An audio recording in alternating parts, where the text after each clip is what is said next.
Welcome to another episode of the Alignment Podcast. Today's guest has built a career as an industrial and organizational psychologist with SPHR and SHRM SCP certifications, and she's passionate about transforming communities through affordable housing.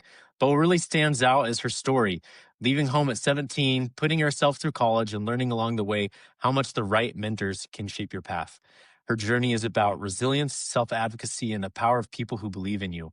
Welcome, Vanessa. Really excited to have you here on the show with us today. Thank you. So the only thing I will add is that I just formally obtained my PhD, but I've been kind of a pseudo psychologist my whole career. My whole career. Hey, well, congrats. Yes, thank you. I either way, I've started and dropped out of grad school 3 times. So I maybe someday I'll get there. You will. Congrats. That's awesome. Well, yeah, I would love to know what you're most excited about right now in your world, Vanessa. I know we've talked that you currently are the chief human resources officer at a group of companies, and that you've spent a lot of time in the hospitality world. But curious, what you're most excited about right now, and what you spend your free time thinking about. You know, what I'm most excited about is the future, believe it or not, and building teams. And building teams that are resilient because, I say I'm excited about the future. I mean, I'm not going to sugarcoat. We know there's a lot going on in society, right? We know that. However, resilient, strong teams can withstand that regardless of where that is. Right. Resilient, strong teams can withstand the ebbs and flows of business, the ebbs and flows of people, being disappointed or being elated. A strong team can build the resilience of that.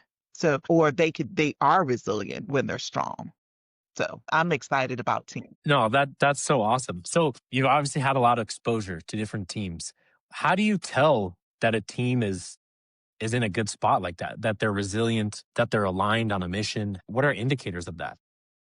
Well, if you go by the five dysfunctions of the team, the foundation is trust, right? And when I'm in a meeting and everyone's polite, they're really polite and we stick to the agenda, I'm like, okay, this is dysfunctional because, the expectation is that everyone's respectful.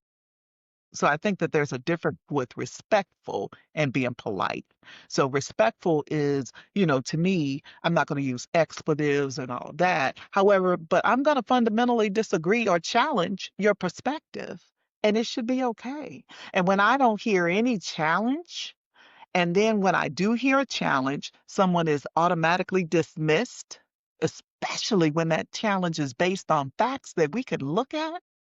I'm like, okay, this is dysfunctional. This is just So when you see it, if you had bird's eye view of a team meeting, and if it went the way that most people would describe as a perfect meeting, you'd think they're dysfunctional. probably, yeah. Especially if I I love didn't that. hear any challenge. If nothing in the meeting was challenged and everyone was aligned on everything, yeah, something dysfunctional about that. There's a lack of trust somewhere, and sometimes it's silent, right? Sometimes it's, I'm not going to even say anything because when I do, it's automatically dismissed or, my perspective is challenged or I have to prove myself. And don't get me wrong, I think data is important. And that's why I said, if someone shows me a set of data points and they're valid, then why would I not trust them?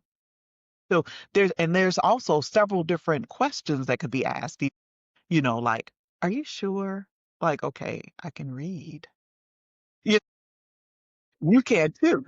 So, there's different behaviors and different styles of communication that that actually tells me that trust has eroded or was never formed from the beginning. And when people aren't able to open up and speak, I can tell that that team is probably dysfunctional. So how does that look in the hospitality space? It looks pretty much the same, believe it or not. It's we're meeting and here's the rally cry of where we need to go. Okay, we need to improve guest services and we're going to do it this way. And everyone, but no one raises their hand and say, well, we set up this plan, but have we considered XYZ? Because in certain markets, we may have this particular experience and we may need to plan a little differently. When I don't hear those types of indicators, then I'm like, mm-mm. Yes. Is that across? Sorry, go for it. However, what I find when I do hear that, I actually sometimes will bring up something that I might not even really believe in, but something that'll challenge the thought process so people can think more and open up more. I found myself doing that. Yeah, it becomes almost anytime we've like gone through something, whether I do a presentation or there's some meeting or something that was important and I'll turn and ask for feedback to a group of people.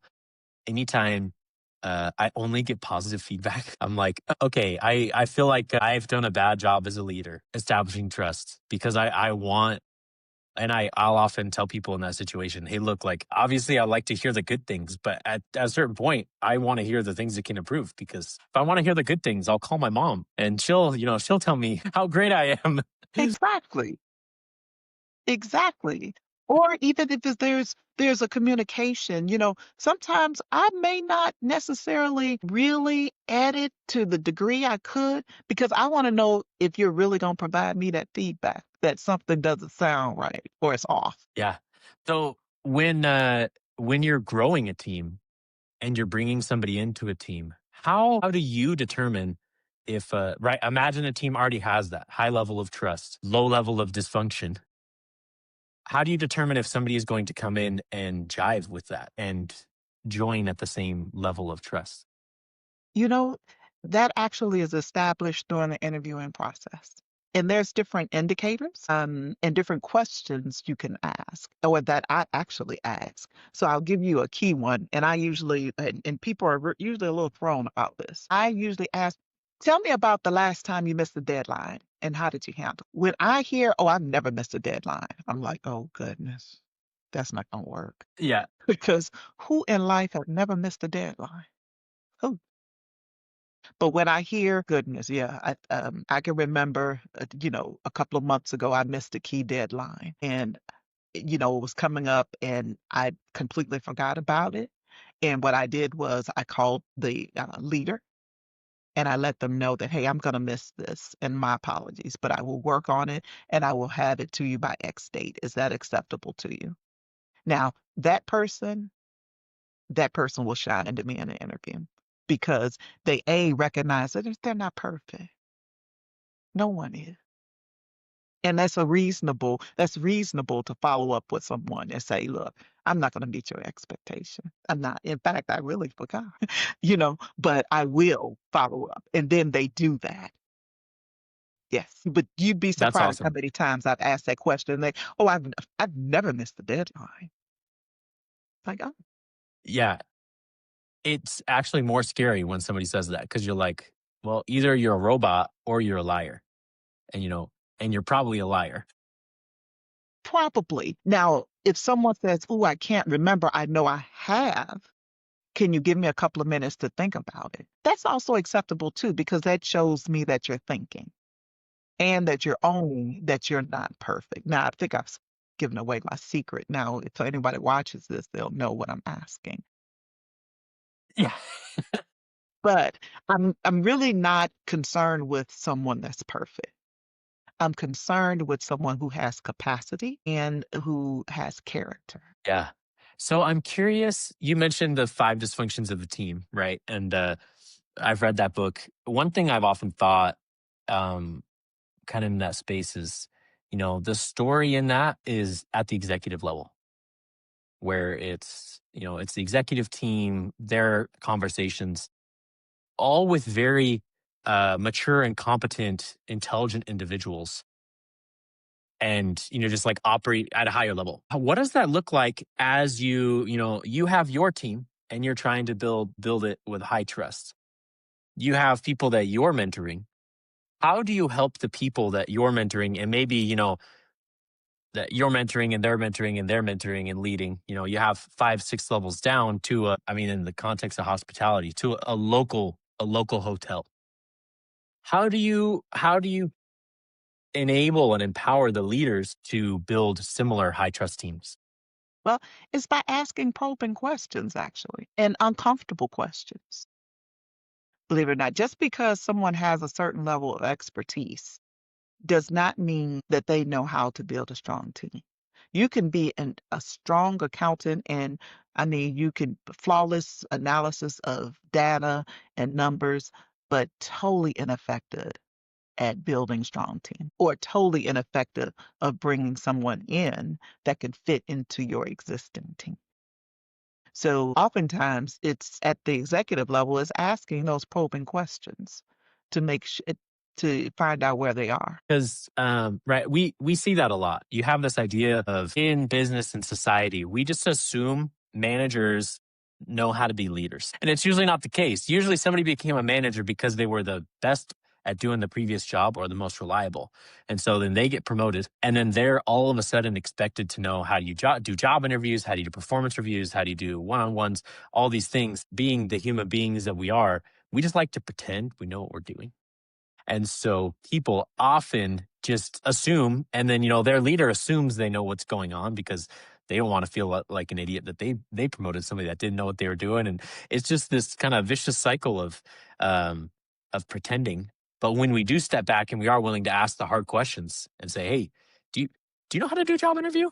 Then we're able to and say, "Hey, like it's okay if not." Right. Then we're really able to establish trust and show that, hey, the best way to build trust is to not pretend.